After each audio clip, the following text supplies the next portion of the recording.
Jamaah, oh jamaah, Alhamdulillah masih di Islam itu indah. Dan buat jamaah yang baru bergabung, hari ini kita sedang membahas tema Aku Takut, Aku Sedih. Nah insya Allah kita nggak perlu takut lagi, nggak perlu sedih lagi karena kita sudah belajar nih di Islam itu indah sama guru-guru kita. Baik, sebelum kita lanjut ke tausiah kita, saya mau ngasih lihat dulu, saya punya foto viral nih. Insya Allah bisa menginspirasi kita.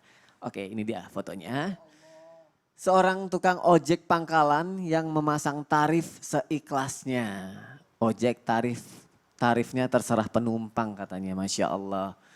Di zaman seperti yang sekarang ini, keadaan yang seperti sekarang ini masih ada orang yang ikhlas, yang oke deh mau ada penumpang bayarnya seikhlasnya aja. Tapi bagi sebagian orang juga ada yang udah melakukan berbagai macam ikhtiar juga, sudah berdoa juga, udah usaha juga, minta sama Allah tapi Allah nggak kasih-kasih juga. Nah pertanyaannya ini adalah apakah Allah itu sudah nggak peduli lagi sama kita? Bagaimana Ustadz Syam? Nggak pedulinya Allah dalam Al-Quran itu disebut dengan namanya istidraj. Ya. Jadi nggak pedulinya Allah dalam Al-Quran itu bukan nggak memberi apa-apa, justru memberi segalanya. Sanastadrijuhum min haitsu la ya'lamun.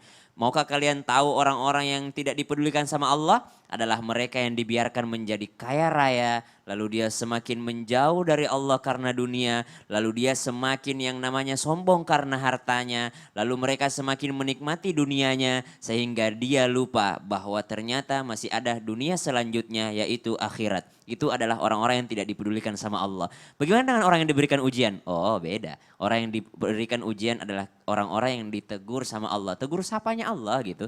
Jadi kalau misalnya ada orang yang tidak dipedulikan itu orang yang dibiarkan gitu loh. Tidak dipedulikan itu artinya dibiarkan oleh Allah Subhanahu wa taala. Ingat, musibah itu adalah kejadian atau sesuatu yang menimpa kita disebut musibah dalam Al-Qur'an. Ma asaba min musibatin illa biiznillah. Wa man yu'min billahi yahdi qalbah. Tidaklah satu musibah menimpa seseorang kecuali dia memang sudah menjadi targetnya. Dan wa may yu'min billah, dan siapa yang tetap beriman kepada Allah, Allah akan tuntun hatinya. Seperti si bapak tadi, Masya Allah. Yakin bahwasanya ini dari Allah, maka dia tetap beriman kepada Allah, Allah tuntun hatinya. Bagaimana cara Allah tuntun hatinya? Alih-alih dia menyerah, dia malah ikut menyumbang dengan cara memberikan tarif seikhlasnya. Masya Itu Allah. karena dia tahu, ini bukan karena dia menyerah loh. Ya. Ini karena dia tahu orang-orang juga lagi membutuhkan. Jadi orang-orang nggak mungkin dia bisa bayar lebih. Ya udah bayar seikhlasnya aja. Karena kita saling bantu gitu. Saya dapat pekerjaan, saya nggak mau meminta-minta. Saya tahu Anda lagi ekonominya susah, maka bayar seikhlasnya. Jadi ternyata dia beriman atas ketetapan Allah. Wa may yu'min billahi yahdi qalbah. Siapa yang tetap beriman kepada Allah, Allah tuntun hatinya, bukan tuntun tangannya untuk bekerja, bukan. Bukan tuntun matanya untuk melihat, bukan tuntun badannya untuk bekerja, tidak. Tapi Allah tuntun hatinya. Kenapa? Karena yang merasakan kesedihan hati, yang merasakan bahagia adalah hati, yang merasakan galau itu hati, tapi yang merasakan semangat juga hati. Karena berawal dari hati. Kata baginda Nabi Muhammad SAW, ada segumpal darah atau segumpal daging dalam tubuh manusia, kalau itu baik, baik semuanya. Apa itu? Hatinya. Jadi kalau Allah sudah tuntun hatinya, maka baik semuanya. Orang yang beriman atas ketetapan Allah, jadi sudah ikhtiar, sudah apa segala macam. Apa Allah nggak peduli? Oh justru Allah peduli. Kenapa Allah peduli? Karena menginginkan hambanya tersebut tetap yakin dan beriman atas ketetapan Allah Subhanahu wa taala. Wallahu bikulli syai'in alim, karena di tangan Allah segala sesuatu dan Allah Maha mengetahui atas segala sesuatu. Kemudian selanjutnya ketika Allah Subhanahu wa taala menguji hambanya, Allah katakan, ahasiban nasu an yutraku an yaqulu amanna wa hum la yuftanun. Apakah mereka mengira bahwa sesudah beriman mereka tidak diuji? Justru tambah diuji. Ada yang mengatakan, Ustadz dulu waktu saya tidak sholat itu rekening saya lancar. Tapi ketika saya udah mulai sholat, Ustaz, kenapa pekerjaan saya susah sekali gitu. Saya ini baru hijrah Ustaz, tiba-tiba corona datang. Gimana ya Ustaz ya? Gimana ya? Ini saya baru hijrah, corona datang. Oh justru ternyata orang yang mulai beriman ditambah ujiannya, naik imannya ditambah ujiannya. Bukankah yang lebih diuji oleh Allah Subhanahu wa taala adalah orang-orang yang semakin beriman, semakin datang ujian kepada mereka. Kemudian yakin kalimat yang diajarkan guru kami tadi Ustaz Maulana, inna lillahi wa inna ilaihi rajiun. Seseorang habis beli mobil dia beli mobil baru, ternyata mobilnya nggak bisa jalan. Nggak bisa jalan mobilnya, marah dong dia. Kata dia, ini mobil gue udah impi-impiin, udah gue nabung buat ini, pas gue beli nggak bekerja dengan sebaik mungkin. Saya harus komplain, kenapa saya beli dengan usaha saya. Ya. Ketika saya beli dengan usaha saya pasti marah. Kenapa? Karena saya beli dengan usaha saya. Tapi semua yang diberikan Allah kepada kita nggak pernah membelinya. Allah nggak pernah minta kita beli untuk apa yang telah Allah berikan kepada kita. Allah nggak pernah minta bayar atas apa yang telah Allah berikan kepada kita. Maka itu yang disebut innalillah. Semua dari Allah. Wa inna ilaihi raji'un. Semua akan kembali kepada Allah. Raji artinya itu tidak permanen. Raji itu artinya tidak permanen. Maksud Allah adalah ujian itu tidak permanen gitu. Diri kamu itu tidak permanen. Kalau tubuh kita, diri kita saja tidak permanen di dunia ini, apalagi ujiannya. Masya Allah, berarti kalau setiap kita lagi berdoa, udah berusaha ikhtiar tapi Allah nggak ngasih, itu bukan Allah nggak peduli, tapi Allah sedang menguji kita ya. Sedang menguji. Dan Ini aja, nilai diri aja. Ini saya pendosa, kalau saya pendosa berarti Allah hukum saya. Kalau saya tidak berdosa berarti Allah sedang menguji saya. Masya Allah. Masalahku besar, Iya. tapi Allahku maha besar. Masya Allah. Dan sejatinya setiap ujian itu adalah ingin menaikkan derajat kita. Masya Allah, terima kasih Ustadz Syam. Baik jamaah, sekarang kita akan membacakan lagi nih pertanyaan yang sudah masuk ke media sosial Islam itu Indah. Kali ini akan dijawab sama guru saya Ustadz Riza. Baik, pertanyaan dari hamba Allah. Ustadz, saya hamba Allah, saya pernah berbuat salah sama orang. Tiap hari saya dihantui rasa bersalah. Saya sudah minta maaf, tapi orang itu nggak mau maafin saya. Dan saya takut karma Ustadz, saya harus gimana? Gimana nih Ustadz Riza? Iya. Bismillahirrahmanirrahim. Islam tidak pernah mengenal istilah karma ya. Karena yang jelas in ahsantum li anfusikum wa in asatum falaha. Setiap kebaikan Allah akan membalas dengan kebaikan. Tapi itu bukan karma, tapi balasan sesuai dengan apa yang kita tanam. Baik, kita belajar tarikh sirah Nabawiyah ketika Rasulullah menyampaikan misinya ke Taif dan mengajak penduduk Taif untuk yu'minu billah, beriman kepada Allah, tetapi tidak sesuai dengan ekspektasinya. Bukan malah beriman tetapi dicemooh dan dilempari batu sama anak-anak kecil. Waktu itu Rasulullah bersama Zaid bin Haritsah. Rasulullah sedih dan malaikat tahu. Lalu malaikat turun menawarkan penawaran untuk menghantamkan Al-Akhbathain, dua gunung, yaitu Gunung Abu Qubais dan Gunung Al-Ahmar. Yang akan lemparkan gunung itu kepada penduduk Taif. Tetapi apa pendapat Rasulullah? Setelah dicemooh, dilempar, apakah beliau marah? Jawaban Rasulullah, la, bala arju.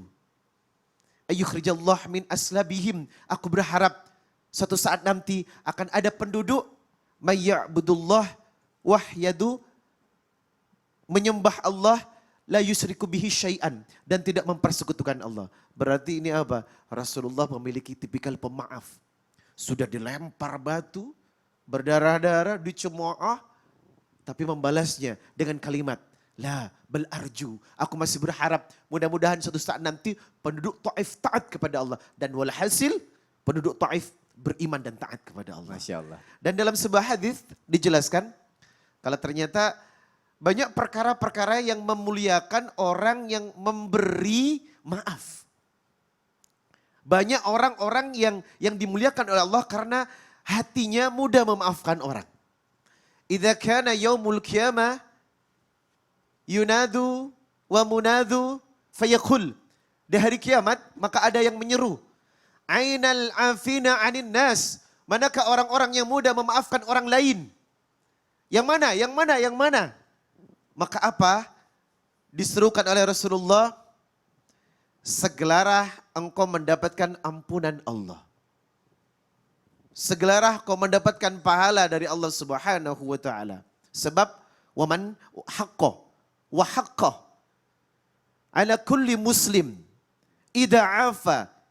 Jujur, setiap muslim yang memiliki rasa pemaaf dan mudah memaafkan, yudkhilallah al-jannah, maka Allah akan meletakkan, memasukkan ia di surga. Allahu Akbar. Berarti apa? Rugi dong menjadi orang pendendam. Rugi dong orang tidak memberikan maaf kepada orang lain. Sedangkan yang dipuji-puji adalah orang-orang yang mudah memaafkan orang lain. Dan ini berkorelasi dengan surat Ali Imran ayat 133 dan 134. wasari'u ila maghfiratin min rabbikum wa jannatin arduhas samawati wal ard uiddat lil muttaqin. Bersegeralah engkau menuju surganya Allah, ampunannya Allah yang seluas langit dan bumi yang diberikan kepada orang-orang yang bertakwa. Lalu siapakah orang-orang yang bertakwa? Alladzina yunfikuna fis sarra'i wad dharra. Orang yang berderma, berinfak baik dalam keadaan lapang atau sempit. Sempit. Ya. Wal kadhiminal ghaidha. Orang yang bisa menahan emosinya. Wal afina anin nas. Dan mudah memaafkan kesalahan orang lain. Wallahu yuhibbul muhsinin. Dan inilah orang-orang yang sangat dicintai Allah. Allahu Akbar. Maka hukumnya orang meminta maaf tetapi orang itu tidak dimaafkan. Maka Allah tetap memaafkan orang itu. Allah tetap memaafkan Ya, ya? kita minta maaf tapi orang itu tidak memaafkan kita. Maka Allah akan memaafkan dan mengampuni orang yang minta maaf. Jadi maafnya diterima. Walaupun secara manusia tidak dimaafkan. Tapi Allah telah menerimanya. Karena dia sudah merendahkan dirinya Kalau untuk minta maafnya maaf. bohongan, Nah, kalau maafnya bohongan ini masalah hati ya. Nah hati ini yang tahu adalah urusan kita dengan Allah. Masya Allah. Aku gak bisa berkata-kata kalau kayak gitu Ustadz, gimana nih? maaf itu kembalikan dulu haknya orang baru kau minta maaf. Oh, kembalikan dulu Sesuai haknya saya? orang. Iya betul. Kau curi gelangnya orang. Maaf ya, aku curi tanahmu 1 meter. Enak aja, balikin dulu. Baru minta maaf, Nah, jangan cuma minta maaf doang tapi tidak dikembalikan haknya. Nggak boleh, Masya Allah, harus. jadi pelajaran buat saya juga ya, Masya Allah, dan buat jamaah yang ada di rumah. Baik, terima kasih Ustadz Maulana, terima kasih Ustadz Riza, terima kasih Ustadz Syam. Kita lanjutkan lagi tausiah kita. Sekarang saya mau nanya sama Ustadz Maulana. Ustadz, tadi sebelumnya Ustadz sudah menyinggung mengenai ketika kesedihan Rasulullah ketika ditinggalkan istrinya Siti Iya. Khadijah dan juga pamannya seperti Abu Thalib juga. Iya. Nah aku pengen tahu, pasti kan pada saat itu Rasulullah mengalami sedih yang sangat mendalam sekali kan Ustaz ya? Sangat sedih, sangat. Sehingga dikatakan adalah tahun kesedihan. Di mana, mohon maaf buat yang di rumah yang lagi nonton, makasih banyak Ustaz Riza. Ini bersambungan juga dengan tausiah tadi. Ya. Jadi sebelum kejadian Thaib itu, kejadian ini adalah kejadian sebelumnya. Sebelum kejadian dilempar batu Nabi. Ya. Karena 2 sosok yang luar biasa yang menjadi satu pendukung, satu pelindung. Siapa itu? Abu Talib. Abu Talib itu paman Nabi dan pemegang kunci Ka'bah. Masya Allah. Dan sangat dihormati di kalangan Quraisy. Sehingga sekalipun marahnya orang kafir Quraisy dengan datangnya Nabi Muhammad SAW dengan membawa agama baru. Dia tidak akan berani menyakitinya. Kenapa? Karena Abu Talib. Dia segan sama Abu Talib. Dia segan. Nah, yang kedua, siapa itu pendukung Nabi adalah istri Nabi, Siti Khadijah. Ya. Yang luar biasa, Masya Allah, Tabarakallah. Semua hartanya diserahkan, mendukungnya Nabi tidak, artinya tidak nanggung-nanggung. Jadi ketika Nabi bertemu dengan malaikat Jibril, Siti Khadijah yang beritahu, itu malaikat Jibril. Saya kasih tahu malah Siti Khadijah. Itu malaikat Jibril yang datang itu, yang di Gua Hira. Jadi ini luar biasa. Sosok istri itu partner pendukung. Kenapa Ustaz Riza seperti ini? Ya. Hebat. Ganteng, bagusnya. Karena istrinya Masya Allah, Masya Allah. yang dukung. Istri, Masya Allah. Saya alhamdulillah tidak pernah bertengkar 10 tahun, 5 bulan, 12 hari. Kok bisa? Karena istri saya di Makassar, saya di Jakarta. Masya Allah, jauh ya. Mendukungnya itu luar biasa. Kembali lagi ke Rasulullah. peristiwa kesedihan. Ya. Kesedihan yang sangat mendalam. Sampai malaikat Jibril datang. Datang malaikat Jibril. Ya, coba. Kesedihannya kepada Abu Talib. Karena Abu Talib tidak sempat mengucapkan syahadat. Oh. Ada di sisinya Nabi. Ayo waktu sakaratul maut baca syahadat. Tapi ada juga Abu Jahal Abu Jahal. datang di sampingnya. Jangan. Jadi Abu Talib tidak sempat mengucapkan 2 kalimat syahadat. Dan inilah yang menyebabkan Nabi bersedih. Nabi bersedih. Kesedihan berikutnya adalah Siti Khadijah. Kesedihan yang sangat mendalam karena maaf ini Siti Khadijah luar biasa. Dan kan gini, sakaratul mautnya Siti Khadijah di pangkuan Nabi. Di pangkuan Nabi. Datang malaikat maut minta izin. Datang malaikat Jibril memberitahu bahwa sudah mau diambil nyawanya. Itu luar biasa. Itu sampai Nabi bersedih. Kata Khadijah, kenapa? Ini kesedihan yang luar biasa. Kehilangan yang dicintai. 25 tahun Nabi bersama Siti Khadijah. Sekali lagi, 25 tahun. Tidak semudah itu. Nah, terus yang dilakuin Nabi untuk mengusir rasa kesedihan itu gimana, Ustaz? Dengan cara apa? Ini mohon maaf. Ada riwayat mengatakan 2 tahun Nabi. 2 tahun Nabi tidak menikah. Oh jadi niru Nabi ini 2 tahun. Oh iya juga sih. 2 tahun Nabi. Saking cintanya. Jadi solusi yang dilakukan Nabi ya tetap ya. Makanya ada Fatimah yang mendampingi Nabi. Fatimah itu digelar ibu bagi ayahnya. Ibu bagi ayahnya. Ibu bagi ayah. Karena mengurus. Makanya mohon izin kembali lagi tekankan dari awal. Ista'inu bisa beri wassalat. Perintah salat setelah kejadian itu. Ya. Nabi dihibur menerima salat. Oh makanya akhirnya turun. Terima salat. Terima salat itu ya. Mi'rajkan. Oh Masya Allah. Ada hiburan. Mau dihibur? Mau? Kesedihan? Ya. Salat. Sholat. Berarti Satu lagi. Sabar. Ista'inu bisa beri wassalat. Salat, sabar. Sabar, salat. Masya Allah. Jadi sabar dan sholat. Masya Allah. Jazakallah. Meninggal. Salah. Berteriak-teriak. Iya kebanyakan kayak gitu nangis meraung-raung gitu ya Ustaz ya. Terus datang, sabar. Aku sudah sabar. Bukan sabar itu. Itu bukan sabar. Sabar itu sebelum. Sabar itu sebelum itu. Kemarin nangis begini. Kalau itu udah bukan sabar ya. Wah, Masya Allah. sudah raung-raung. Sabar. Sabar gimana? Baik terima kasih Ustaz Maulana. Jadi pelajaran buat kita jamaah yang ada di rumah sabar dan sholat. Masya Allah. Baik Ustaz Syam ini ada jamaah yang ada di rumah mau nanya sama Ustaz Syam nih melalui media sosial. Ya dijawab ya. Siapa dia? Baik dari Rizky 44. Mengapa perasaan takut dan sedih selalu menyelimuti hati manusia? Padahal kan segala sesuatu dijamin oleh Allah. Nah, kritis tuh Ustaz. Karena pertanyaannya. fitrah. Karena fitrah. Fitrah manusia sedih, senang, takut, khawatir. Ya, makanya ada doa Nabi, Allahumma inni a'udzubika minal hammi wal hazan. Ya Allah jauhkan aku daripada kegelisahan, daripada ketakutan dan kesedihan. Apa maksud Nabi itu? Al-hammi wal hazan, al-hammi yakni kesedihan masa lalu. Jadi dia kesedihan yang karena sedih karena penyesalan masa lalu. Kalau al-hazan kesedihan juga, tapi kesedihan akan masa depan. Takut kalau masa depannya nanti tidak bagus gitu. Jadi dua kesedihan disebutkan Nabi, al-hammi wal hazan. Allahumma inni a'udzubika minal hammi wal hazan. Dua-duanya sedih artinya satu sedih masa lalu, satu sedih karena masa depan. Jadi kalau ditanya mengapa orang masih merasa takut, khawatir ya karena itu adalah modal kita masuk surga. Takut Allah tidak sayang, takut Allah tidak ridho, takut Allah lihat kita maksiat, modal kita masuk surga. Kenapa orang sedih? Ya gak apa-apa itu juga modal kita masuk surga. Sedih kalau misalnya amalannya tidak diterima, sedih kalau misalnya dosanya belum diampuni, sedih bulan Ramadan sudah mau berlalu, sedih bulan Ramadan tinggal berapa hari lagi. Nah itu kesedihan, sedih karena tidak bisa mudik pulang bertemu orang tua. Nah itu kesedihan yang membawa kepada ridho Allah Subhanahu wa taala. Jadi kalau dikatakan padahal rezeki sudah dijamin Allah, kalau Anda sudah diyakin bahwasanya rezeki dijamin Allah, maka Anda tidaklah yang namanya pantas untuk merasa khawatir lagi karena sudah yakin. Wa ma min dabbatin fil ardi illa 'ala Allahi rizquha wa ya'lamu mustaqarraha wa mustawda'aha kullun fi kitabim mubin. Setiap rezeki, setiap makhluk melata sudah dijamin rezekinya oleh Allah. Kalau sudah yakin ayat ini, beriman dengan ayat ini, benar-benar beriman kepada Allah Subhanahu wa taala, maka insya Allah sedihnya akan pudar. Sedih sementara insya Allah karena yakin semuanya akan berlalu. Kemudian ditanyakan, bisa nggak sebenarnya sedih ini berkurang? Bisa nggak sebenarnya sedih ini berlalu? Bisa saja. Fitrah itu sedih. Nabi Yakub sampai buta matanya. Nabi Yakub alaihissalam ketika kehilangan Nabi Yusuf alaihissalam sampai buta matanya karena menangis.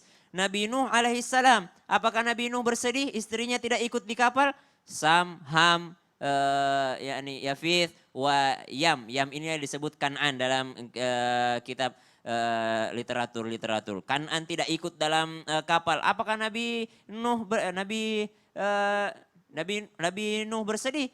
Nabi Nuh bersedih, 950 tahun berdakwah, anaknya saja tidak ikut, istrinya saja tidak ikut. Bahkan dikatakan yang ikut dalam kapal itu ada yang meriwayatkan cuma 10 orang.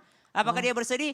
Bersedih, bahkan dia minta sama Allah. Tapi apa? Tapi dia tidak menyerah. Jadi yang dilarang adalah menyerah. Ya, sedih, takut, khawatir itu boleh. Yang dilarang adalah menyerah daripada apa yang diberikan Allah Masya Subhanahu wa Allah. taala. Sedih, takut semua itu adalah fitrah. Yang Fitrah. dilarang adalah menyerah. Never give up. Never give up. Yes. Dan setiap kesedihan pasti akan selesai ya, Stop. Ustaz ya. Never give up. Never Yes. give up. Sekali lagi Ustaz. Never give up. Masya Yeah. Allah. Baik, jangan pernah menyerah ya jamaah dan jangan pernah menyerah juga untuk tetap semangat mendoakan saudara-saudara kita yang terkena wabah ini. Semoga wabah ini diangkat sama Allah. Tidak ada lagi, semuanya berhenti. Tidak ada lagi korban jiwa dan kehidupan kita ke depannya jauh lebih baik dari sebelumnya. Nah jamaah setelah yang satu ini ada yang viral. Makanya jangan kemana-mana, tetap di Islam itu indah. Jamaah, oh jamaah. Alhamdulillah. Alhamdulillah.